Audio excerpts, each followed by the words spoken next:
Hello everyone, welcome to our YouTube channel. तो continue करते हैं एनआईओएस की समरी को। अच्छा,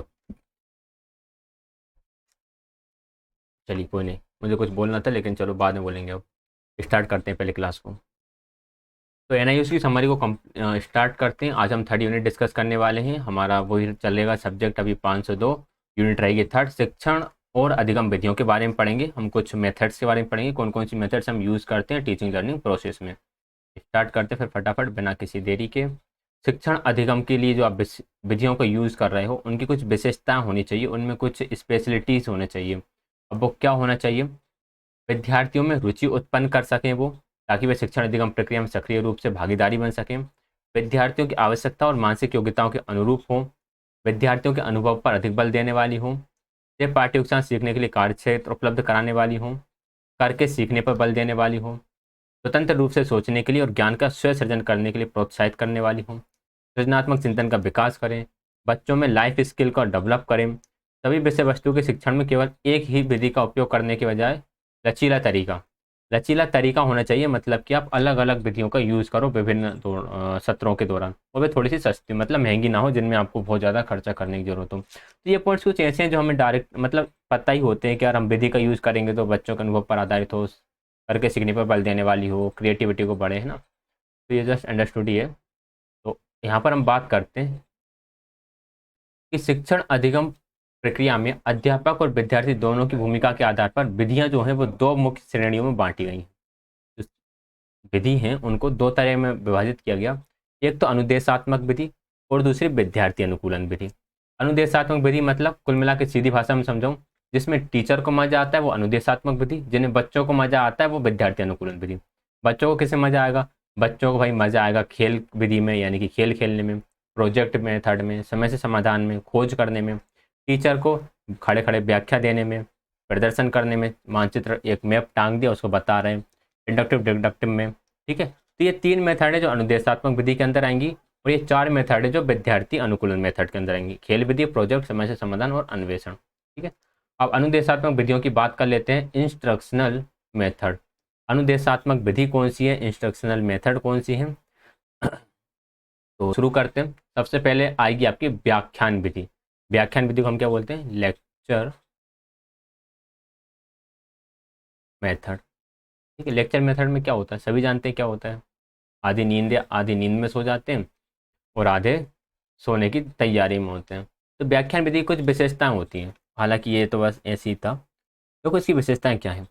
अध्यापक संपूर्ण पीरियड में विषय वस्तु पर व्याख्या देते हैं या फिर निर्देशन देते रहते हैं। बच्चों को सिर्फ व्याख्या ही देते रहेंगे, वो बताते रहेंगे फैक्ट्स के बारे में। क्या क्या फैक्ट्स?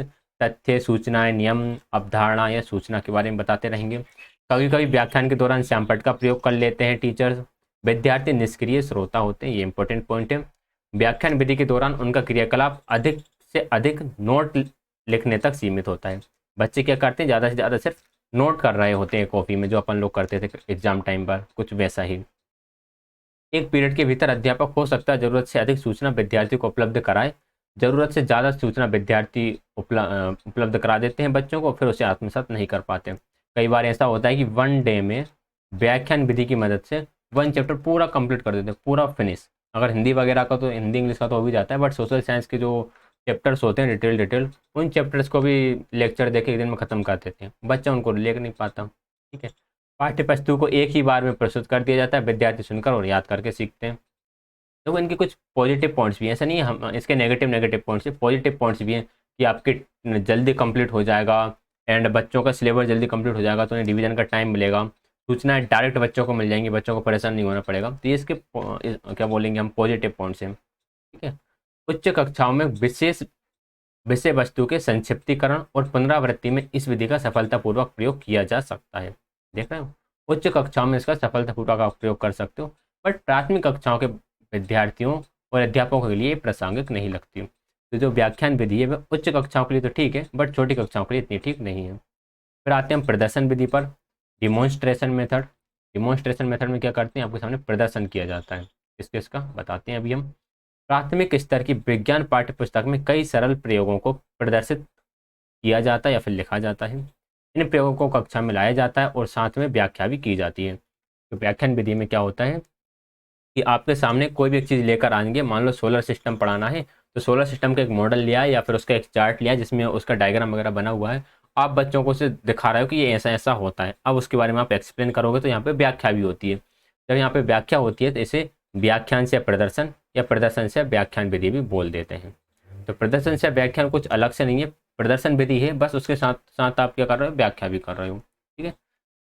प्रदर्शन विधि अध्यापक केंद्रित विधि है क्योंकि अध्यापक चित्र मॉडल का प्रदर्शन करता है और इस प्रदर्शित सामग्री या प्रक्रिया से संबंधित अवधारणाओं नियमों की व्याख्या करते हैं। ठीक है, वही जो मैंने भी बोला है ना। आगे बढ़े। इसके कुछ चरण हैं, ये इंपॉर्टेंट पॉइंट बन जाते हैं। ये चरण कभी भी कहीं से भी पूछ लेते हैं, इंग्लिश में याद रखो तो इंपॉर्टेंट अच्छा रहेगा।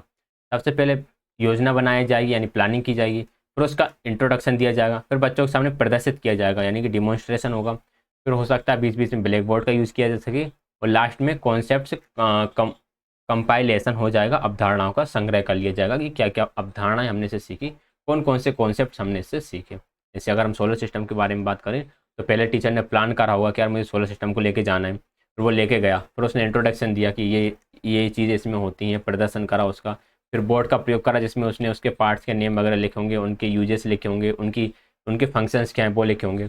अब बच्चों के सामने कॉन्सेप्ट आ गया कि यार ब्लैक कलर का यूज़ हम इसलिए करते हैं, हम लेंस उसमें जो दर्पण लगा होता है या कांच लगा होता है उसका यूज़ इसलिए करते हैं, अंदर बॉक्स लगा होता है, धूप चाहिए और वगैरह वगैरह जो भी चीज़ें हैं। तो ये क्या हुआ, इस विधि के चरण हो गए। हम्म। जब आप इसका परिचय दोगे तो वो सबसे पहले तो आप योजना बनाओगे, तो सबसे पहला पॉइंट हो गया योजना बनाना। तो ये इन्हीं को डिटेल में लिखा हुआ है। ठीक है, तो इसके लिए आप उपकरणों औजारों सामग्री को एकत्रित करोगे, तो समझ ऑब्वियस ही है।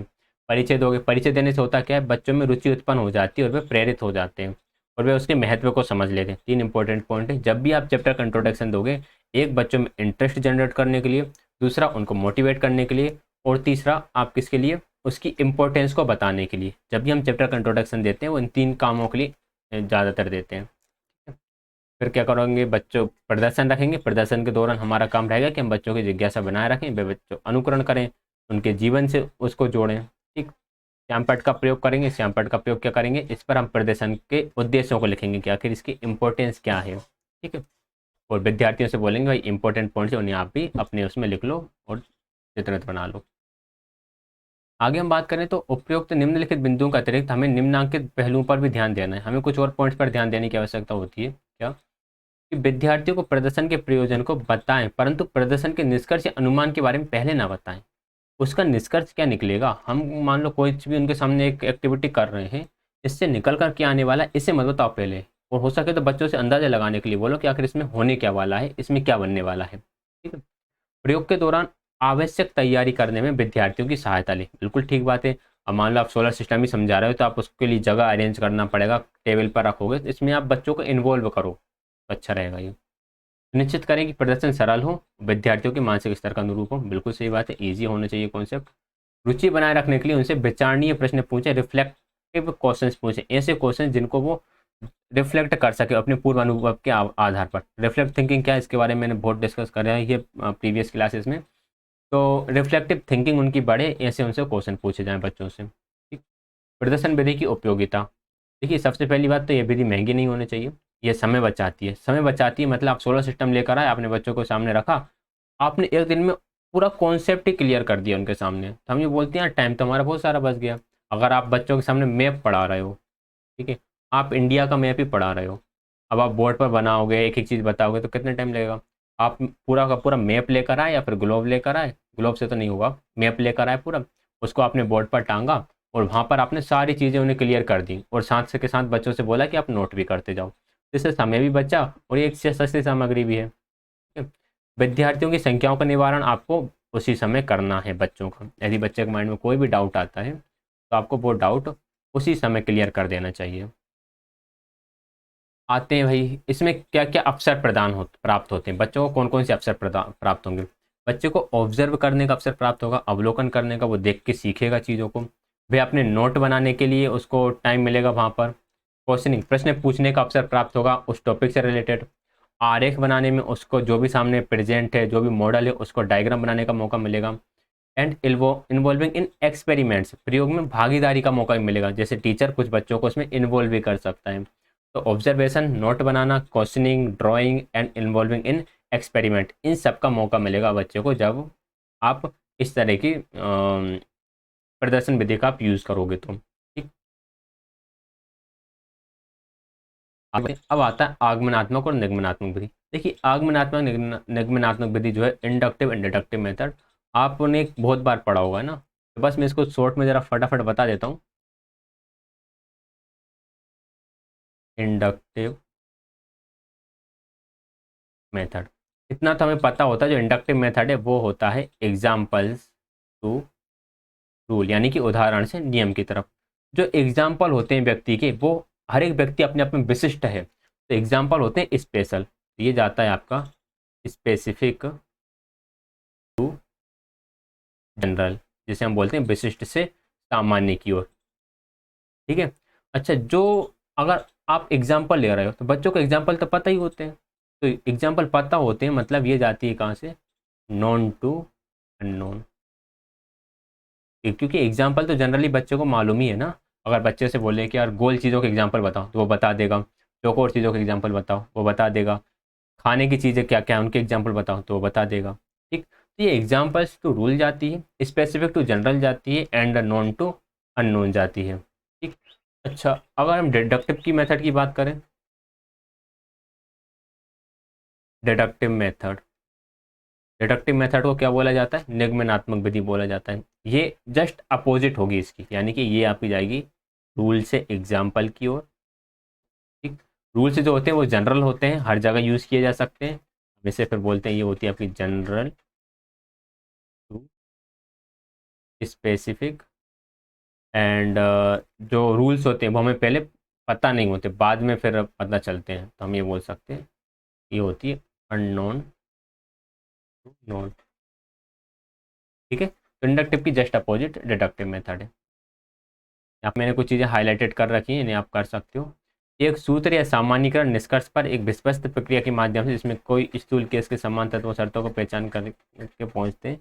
हालांकि ये बहुत ही अजीब सी डेफिनेशन लिखी, पढ़ सकते हो आप। यहाँ से एक बात और मुझे याद आ गई कि जो एग्जाम्पल्स होते हैं ना वो कैसे होते हैं, वो कॉन्क्रीट होते हैं। कॉन्क्रीट मतलब आपके सामने प्रेजेंट होते हैं, तो ये मेथड आती है आपकी कॉन्क्रीट टू एब्स्ट्रैक्ट, जिसे हम बोलते हैं मूर्त से अमूर्त। ये जाएगी आपकी एब्स्ट्रैक्ट टू कॉन्क्रीट।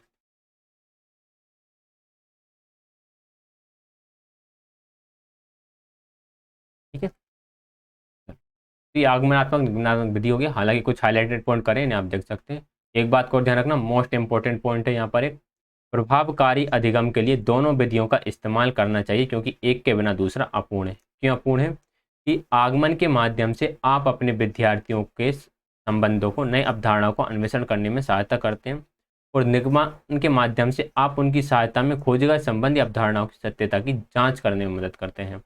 आपने आगमन विधि के माध्यम से कोई सा नियम तो बना लिया, अब जो नियम है वो नियम सही है या फिर नहीं है, इसके लिए आपको क्या करना पड़ेगा, इसके लिए हमें निगमन विधि का यूज़ करना पड़ेगा, डिडक्टिव मेथड का यूज़ करना पड़ेगा।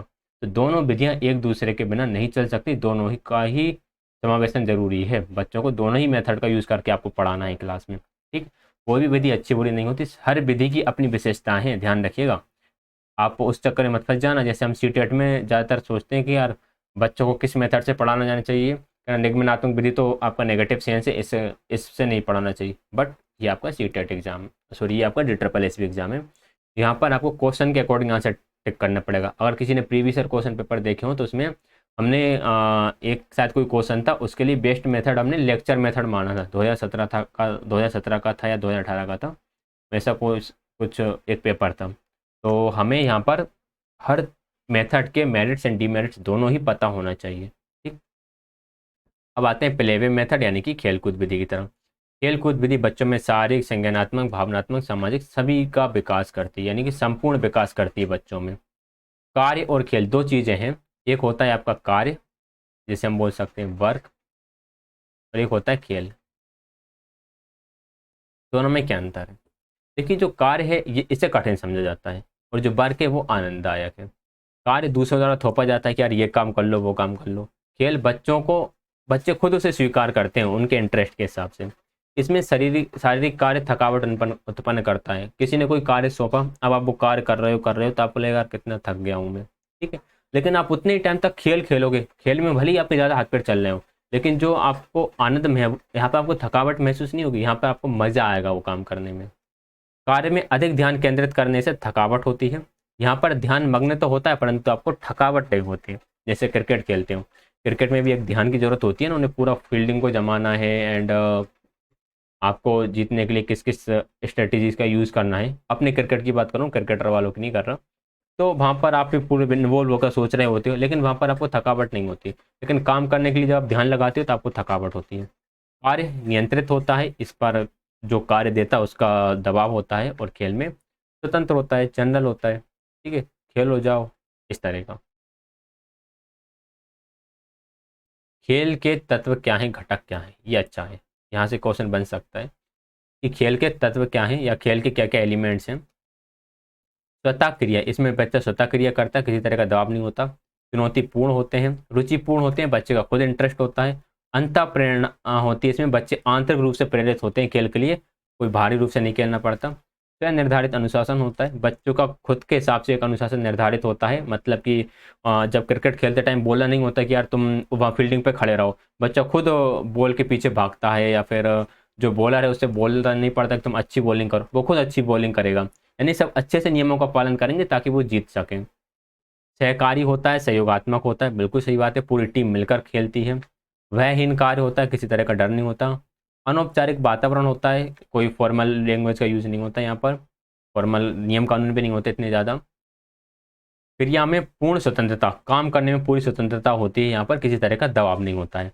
ये कुछ एलिमेंट्स हो गए गेम के, इन्हें हमें याद रखना है।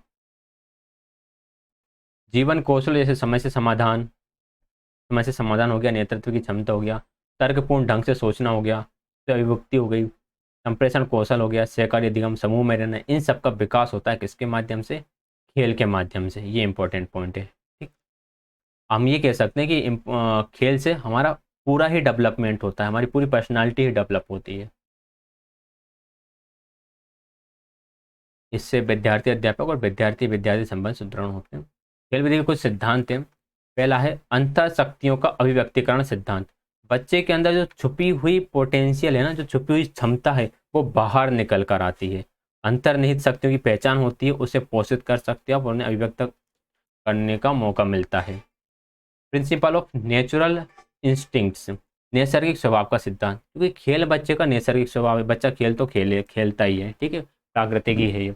अगर आप खेल विधि के माध्यम से ही बच्चों को सिखाने लगे तो वो अपने प्राकृतिक जो उसकी स्वाभाविक प्रकृति है ना, उस वातावरण में सीखेगा, तो वह और अच्छे से सीख पाएगा। पूर्ण स्वतंत्रता का नियम, बच्चे के ऊपर किसी तरह की रुकावट नहीं होती है, क्योंकि उसके ऊपर यदि आप प्रतिबंध लगाते हो तो उसकी स्वाभाविक वृद्धि रुक जाती है, उन्हें काम करने देना चाहिए। क्रियाकलाप का सिद्धांत, बहुत खेल में एक्टिविटीज़ तो होती हैं। इच्छा पूर्ति का सिद्धांत, इच्छा पूर्ति का सिद्धांत मतलब बच्चा अपनी इच्छा से खेल खेलता है, तो उसकी इच्छाएं होती हैं। मतलब अगर खेल विधि से सीख रहा है ना, मतलब कि वो अपने इच्छा से सीख रहा है। जब बच्चा अपने इंटरेस्ट से सीखेगा तो वो सीखना बेहतर होगा ही होगा। आनंद का सिद्धांत, बच्चों को इसमें आनंद आता है। सृजनात्मकता का सिद्धांत, कुछ नया क्रिएट होता है। जिम्मेदारी का सिद्धांत, जब वे टीम में खेल खेल रहे होते हैं तो वे जिम्मेदारी निभाते हैं, एक दूसरे की सहायता कर रहे होते हैं। जैसे कि बच्चे नियम बनाने के लिए दूसरों की सहायता लेते हैं, स्वयं में समूह में स्वयं विकास करते हैं।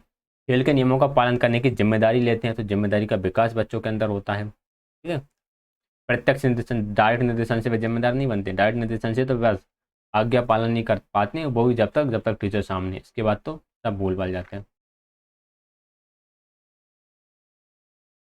खेल विधि में अध्यापक की क्या भूमिका है, ये आप पढ़ सकते हो, ये जस्ट अंडरस्टूड है, इसमें मतलब कोई ऐसे समझाने का नहीं है। हाँ, ये इंपॉर्टेंट है कि मॉन्टेसरी प्रणाली हुई, किंडरगार्टन हो गई, शिक्षण विधि। मॉन्टेसरी और किंडरगार्टन जो है वो खेल विधि के सिद्धांत पर ही आधारित है। कुछ सीमाएं खेल विधि की, क्या क्या सीमाएं। पूर्व प्राथमिक प्राथमिक के लिए ठीक है, उच्च प्राथमिक के लिए बिल्कुल ठीक नहीं है। सभी विषय वस्तुओं में हम इसे अप्लाई नहीं कर सकते, और ये इंपॉर्टेंट विशेषता इस सीमा हो गई इसकी, इस वजह से इसको यूज़ नहीं करते कि कुछ बच्चे सिर्फ खेल ही खेलते हैं, वो सीखते नहीं हैं। खेल विधि से सीखने में रुचि नहीं लगते, उन्हें खेलने में मज़ा आता है। मतलब कि आप उन्हें क्रिकेट खिला दो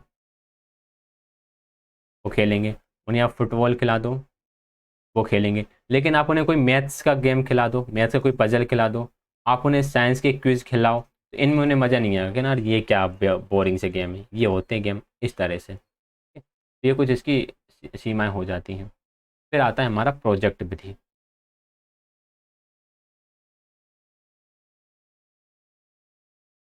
प्रोजेक्ट मेथड को लेकर कुछ आपके जो हैं क्या बोलते हैं इनको, जो शैक्षिक क्षेत्र में अच्छा करते हैं ना, वो नाम नहीं आ रहा मुझे याद, इन्होंने कुछ परिभाषाएं दी हैं। बैफोर्ड की परिभाषा इंपॉर्टेंट है, किलपेट्रिक की इंपॉर्टेंट है, तो हम इनकी भी याद कर ही लेते हैं, स्टीवेंसन की, क्योंकि ये भी आ सकती है। इन्होंने बोला कि प्रोजेक्ट एक समस्यात्मक कार्य है जिसको वास्तविक वातावरण की परिस्थिति में पूर्ण किया जाता है। इन्होंने क्या बोला, वास्तविक वातावरण की या वास्तविक परिस्थितियों में से पूरा किया जाता है। बेफोर्ड ने ये बोला है कि ये वास्तविक जीवन का एक क्या है, टुकड़ा है। बेफोर्ड को आप ऐसे याद रख सकते हो, कैसे, ब्रेड का टुकड़ा, ब्रेड का टुकड़ा से आप याद रख सकते हो उसे।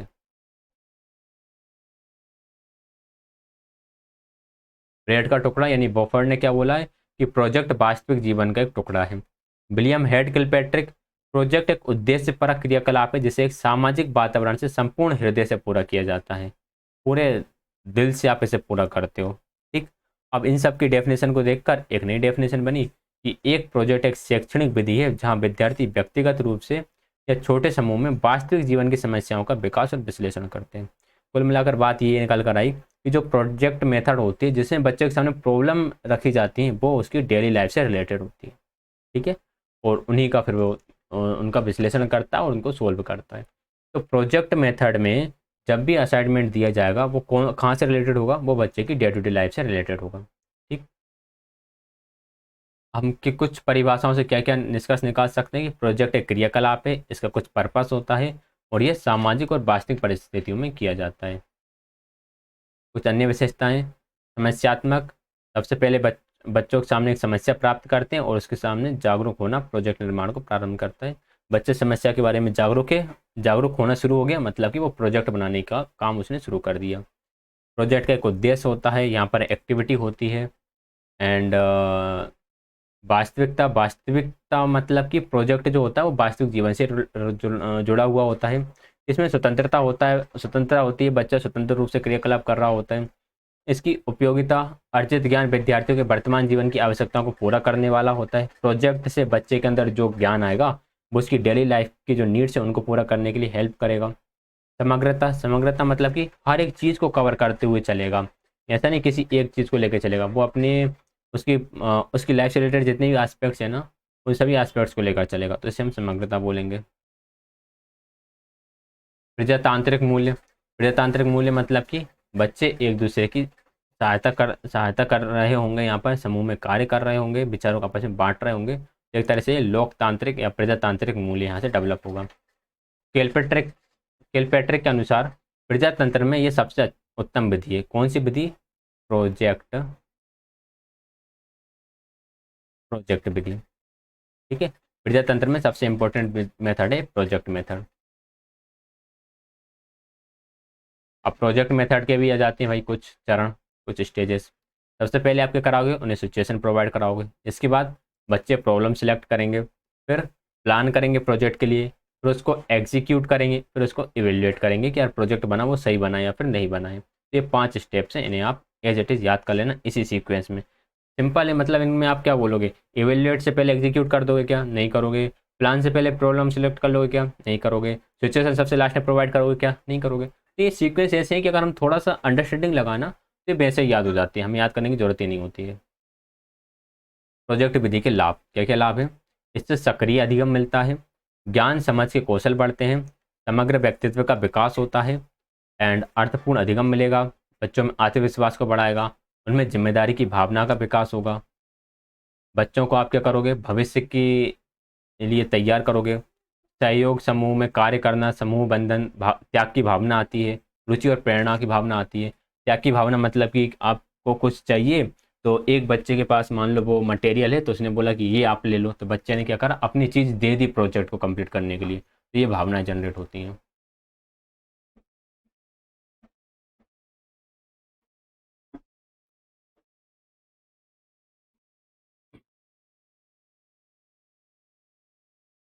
फिर आती है समस्या समाधान विधि।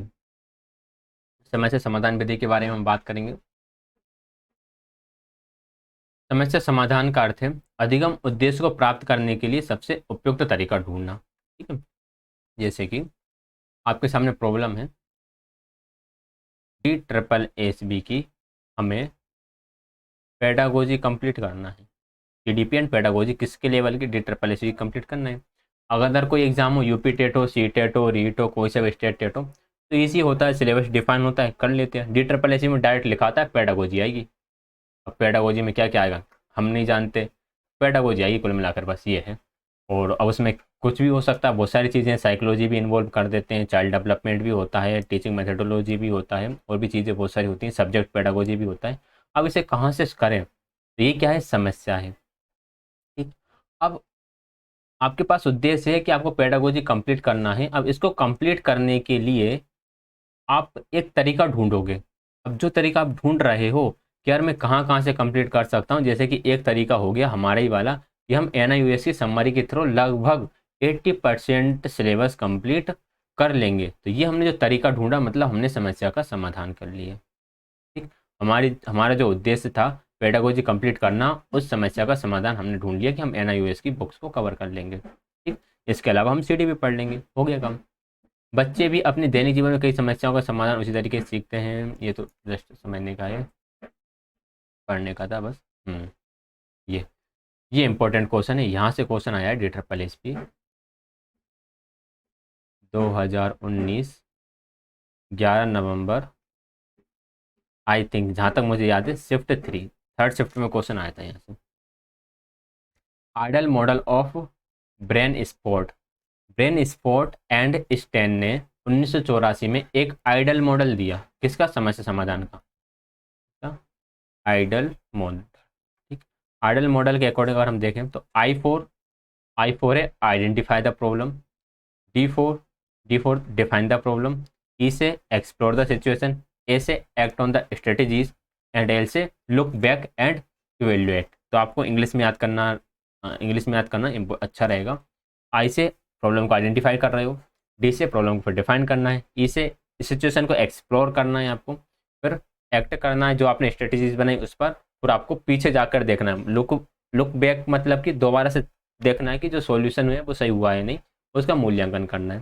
ठीक, हिंदी में इसके चरण दिए हुए हैं। पहला, समस्या को पहचानना, सोचकर समस्या को परिभाषित करना, एंड विभिन्न वैकल्पिक साधनों को ढूंढना, रणनीतियों पर कार्य करना, पश्चावलोकन करें और अपनी क्रियाकलापों के प्रभाव का मूल्यांकन करें। ठीक, इंग्लिश में याद रखना, मैं आपसे बार बार कहता हूँ इंग्लिश का, क्योंकि आप पूरा इंग्लिश में याद नहीं कर पा रहे कोई दिक्कत नहीं है, लेकिन अगर आप मेन पॉइंट्स इंग्लिश में याद कर लेते तो ये आपको एग्जाम्स में फ़ायदा करेंगे। क्योंकि आपको पता होगा हम प्रीवियस ईयर क्वेश्चन पेपर जब सोल्व कर रहे हैं उनमें हम देख रहे हैं कि ट्रांसलेशन कुछ का कुछ कर देते हैं, वो बहुत कुछ ट्रांसलेशन इधर का उधर कर देते हैं वो। ठीक है, तो इसलिए हमें क्वेश्चन को इंग्लिश में पढ़ के समझना आना चाहिए। 1983 में मेयर ने समस्या समाधान को एक बहुचरणीय प्रक्रिया के रूप में परिभाषित किया। तो समस्या समाधान को लेकर दो साइकोलॉजिस्ट हमारे इम्पोर्टेंट हो जाते हैं।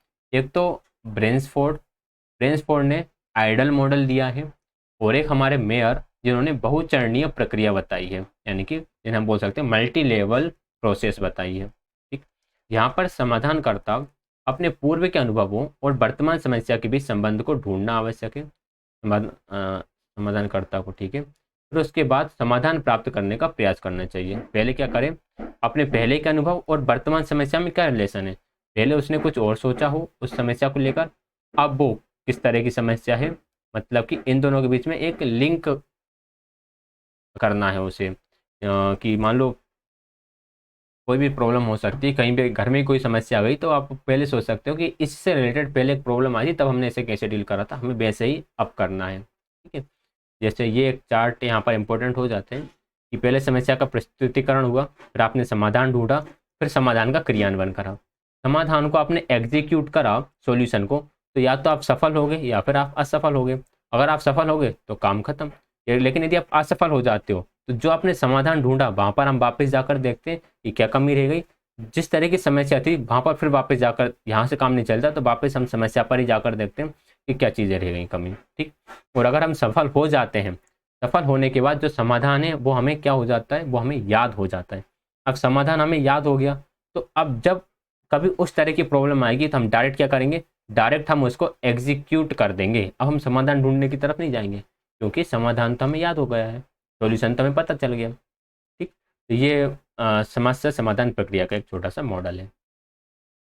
जो मॉडल है इसमें 3 एलिमेंट्स इंपॉर्टेंट है, 3 संज्ञानात्मक प्रक्रिया इंपॉर्टेंट है। पहला, समस्या का प्रस्तुतिकरण, रिप्रेजेंटिंग द प्रॉब्लम। उपयुक्त प्रासंगिक ज्ञान का स्मरण करना, यानी कि पूर्व ज्ञान। लक्ष्य की पहचान की क्या समस्या है, कुल मिलाकर उसकी पहचान। समस्या की प्रारंभिक स्थिति क्या है, उसकी पहचान करना। फिर उसका आप क्या ढूंढोगे, समाधान ढूंढोगे। इसमें आप लक्ष्य का ये याद रखो, आप यहाँ पर आप वैकल्पिक हल या कुछ अवधारणाओं का यूज करोगे लक्ष्य तक पहुँचने के लिए। फिर थर्ड पर आएगा हमारा समाधान का क्रियान्वयन, इम्प्लीमेंटेशन ऑफ द सॉल्यूशन। इसमें योजना को क्रियान्वित करते हैं और मूल्यांकन करना दोनों ही शामिल है। तो ये एग्जाम में क्वेश्चन बन सकता है कि समाधान का क्रियान्वयन में कौन कौन से शामिल है। तो समाधान के क्रियान्वयन में योजना को क्रियान्वयन करना तो शामिल है, साथ के साथ साथ परिणामों का मूल्यांकन करना भी शामिल है। ठीक है, ये तीनों चीज़ें इंपॉर्टेंट है, याद रखिएगा इनको। अब समस्या समाधान विधि का अनुकरण करते समय आपको कौन कौन से चरणों पर विचार करना चाहिए। पहला, समस्या पहचानना या अनुमान लगाना। विभिन्न स्रोतों से फिर आपको सूचनाओं को इकट्ठित करना है, फिर उनको स्पष्ट रूप से समझाना है। वैकल्पिक हल उत्पन्न करना, अगर एक सॉल्यूशन से काम नहीं चल रहा तो आप उसके अल्टरनेट एक और सॉल्यूशन तैयार रखो। विकल्पों के सबल और निर्बल पक्षों का मूल्यांकन करना, कि यार ये जो हमने ऑप्शन ढूंढे हैं ना प्रॉब्लम को सोल्व करने के, कि इस तरह से कर सकते हैं, इससे कर सकते हैं, इससे कर सकते हैं, इससे कर सकते हैं।